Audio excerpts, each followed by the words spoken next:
Assalamualaikum warahmatullahi wabarakatuh. Sahabat semuanya masih tetap semangat ya. Selamat yang telah mengikuti pelaksanaan SKB CAT dan juga hari pertama SKB non CAT. Semoga hasilnya memuaskan karena itu adalah hasil ikhtiar dari sahabat semuanya. Baik, karena ada beberapa yang bertanya tentang RPP. RPP yang saya gunakan pada saat SKB non-CAT dalam praktik kerja berperspektif moderasi beragama ini adalah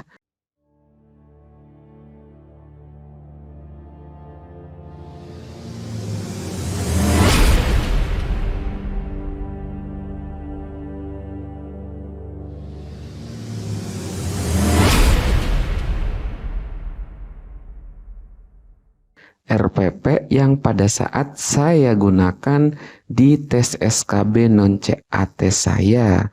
Ya, sahabat semuanya, ini RPP model kurikulum 2013 ya. Kalau kurikulum Merdeka pakainya modul ajar, namanya bukan RPP lagi, tapi modul ajar. Susunannya hampir sama seperti ini, hanya mungkin lebih lengkap modul ajar ya. Saya akan membahas RPP ini. Nah, sahabat kalau ingin mengunduh, saya sudah buatkan RPP dalam bentuk Word-nya. Tinggal sahabat ke website saya saja. Sudah saya posting. Ini ada contoh RPP full lengkap. Ada yang satu lembar juga ada. Kemudian ada contoh PPT-nya yang saya gunakan. Kemudian juga ada contoh LKPD-nya yang saya gunakan. Apakah saya menampilkan semua RPP pada saat Zoom dengan PPT-nya juga dengan LKPD-nya? Itu saya sudah siapkan dalam laptop saya ketika Zoom nanti ya sahabat semuanya. Adapun nanti pengujinya ingin melihat, tinggal kita share screen. Tapi kita sudah aktifkan semua tuh, saya sudah aktifkan semua karena takut diminta share screen, tapi alhamdulillah tidak diminta share screen. Jadi saya hanya sebagai pegangan saya untuk mempraktekkan kegiatan pembelajaran saja. Baik, susunan RPP ini saya sebenarnya adalah modifikasi saya sendiri karena ini adalah hasil dari kegiatan saya ikut PPG 2019. Di bulan Desember saya lulus PPG, di tahun 2020 di bulan Septembernya saya ikut SKB non-CAT. Nah, ini ada KI ya karena masih K13, ada KD. KI dan KD itu dapat dari mana?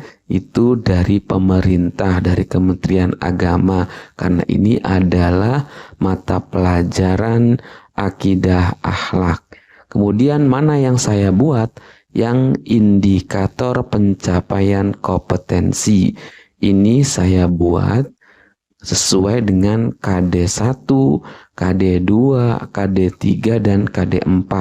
Kalau ditanya K13, KD1 berkaitan dengan nilai-nilai spiritual, KD2 berkaitan dengan nilai-nilai sosial, KD3 berkaitan dengan nilai-nilai pengetahuan, dan KD4 berkaitan dengan nilai-nilai keterampilan atau soft skill.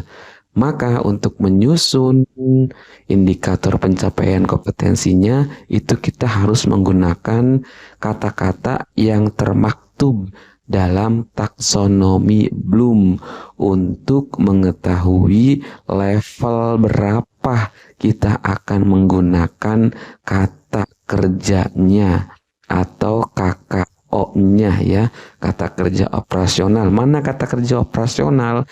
Nih, membenarkan, menunjukkan, menjelaskan, mengidentifikasi, menganalisis, mendeskripsikan, mengevaluasi, mempraktikkan. Nah, ini adalah semua hasil dari saya mengambil dari tabel dengan levelnya di ranah kognitif, ranah kognitif, ranah psikomotorik yang ada di taksonomi Bloom ya sahabat semuanya.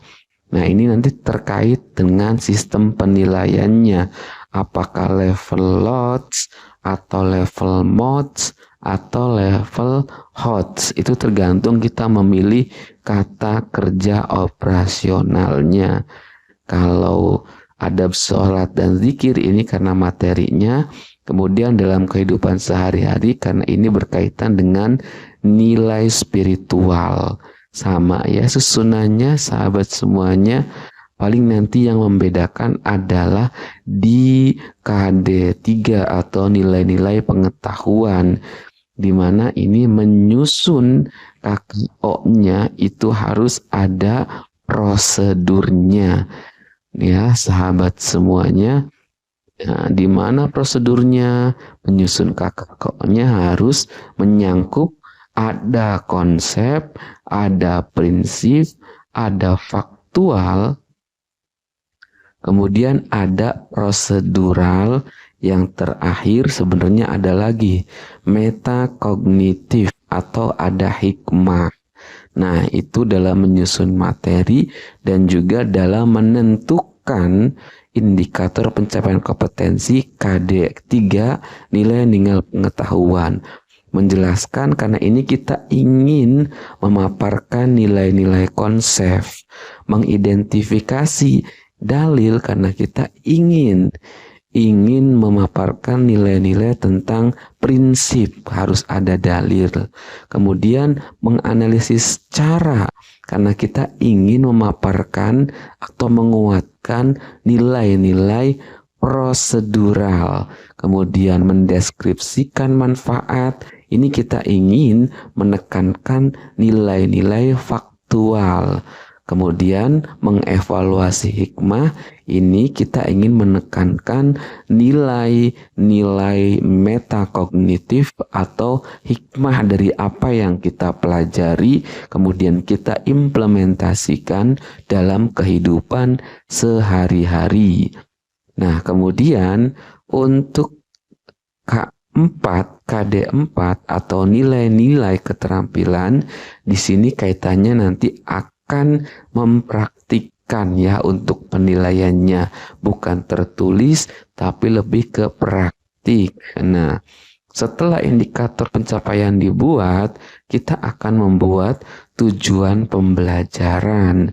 Rumus tujuan pembelajaran yang sepemahaman saya supaya mudah membuat adalah harus ada subjek, harus ada kata kerja, harus ada objek, harus ada keterangannya yang distandarisasi.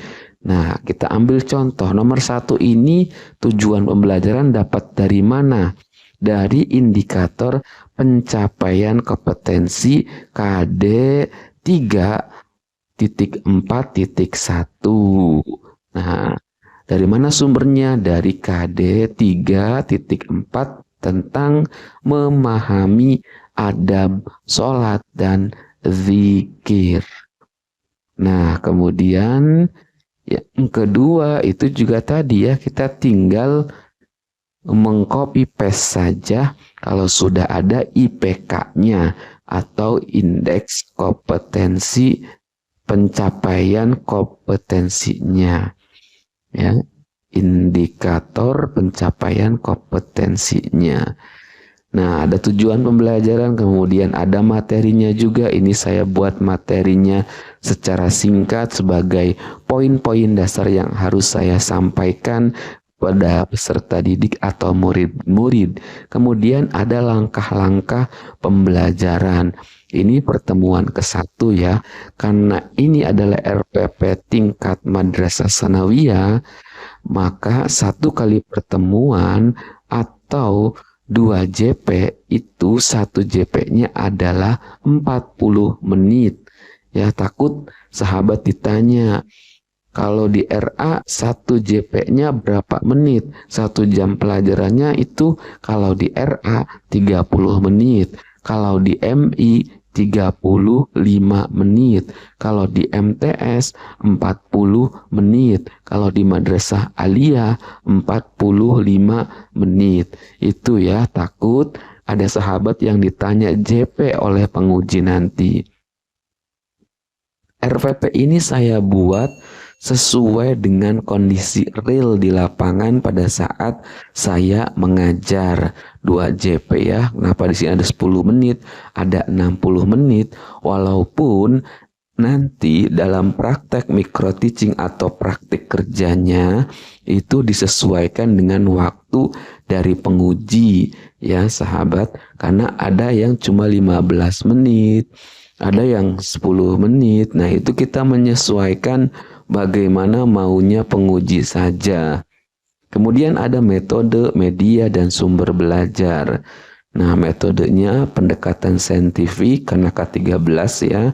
Strateginya cooperative learning, pembelajaran kooperatif, metode pembelajarannya ceramah, diskusi, metode jigsaw, kemudian tanya jawab. Medianya yang digunakan PowerPoint, LKPD, Zoom Meeting, Google Form. Kemudian sumber belajarnya ada buku-buku, silakan dicatat. Lalu bentuk penilaiannya di sini saya juga memaparkan seperti ini bentuk penilaiannya. Kemudian jangan lupa ada rencana tindak lanjut juga. Nah, ini adalah menurut saya pribadi bentuk RPP yang sudah ideal ya, sahabat semuanya.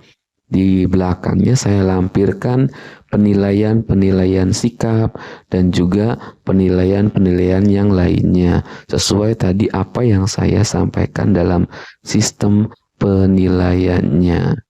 Nah, ini semua sahabat bisa unduh di website saya, silakan saya gratiskan untuk sahabat semuanya. Semoga dilancarkan tes SKB non-CAT-nya, terutama dalam praktik kerja wabil khusus untuk formasi guru. Demikian video kali ini sahabat semuanya, semoga bermanfaat. Kalau ada yang ingin ditanyakan, silakan tulis di kolom komentar. Saya mengucapkan terima kasih banyak untuk para sahabat yang sudah bercerita di kolom komentar di video saya sebelumnya. Semoga semuanya sukses. Terima kasih banyak. Wassalamualaikum warahmatullahi wabarakatuh.